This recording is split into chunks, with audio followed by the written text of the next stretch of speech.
Il y a trois malades imaginaires. Il y a le malade imaginaire, le rôle titre, Argan, l'hypocondre.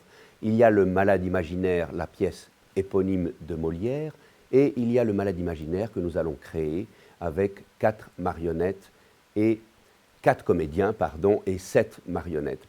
Et notre Argan, le personnage principal, a dans l'histoire du théâtre un ancêtre, Pantalone. Il y aura donc des avatars du théâtre italien dans notre mise en scène. Qui est Pantalone? Eh bien, Pantalone, c'est l'homme qui retient tout. Il retient son argent, il ne le donne à personne. Il retient sa fille, il la redonnera à personne. Mais il retient même ce qu'il a mangé.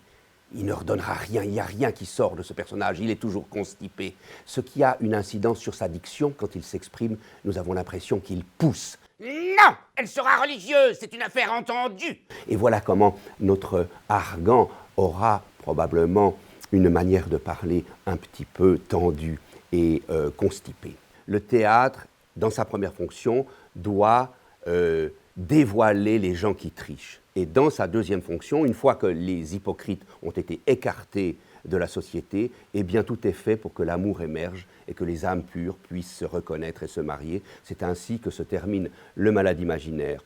Mais il y a derrière ce double message, surtout dans son dernier, c'est-à-dire l'émergence de l'amour, quelque chose d'extraordinaire pour nous, les metteurs en scène, les comédiens, les élèves qui lisent le malade ou qui le jouent.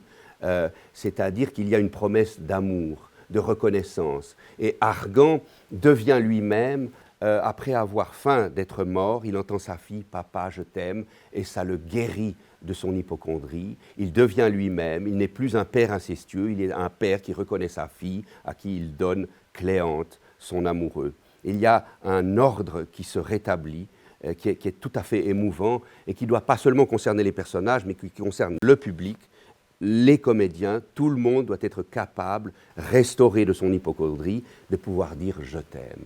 Voilà le message du malade imaginaire avec les marionnettes.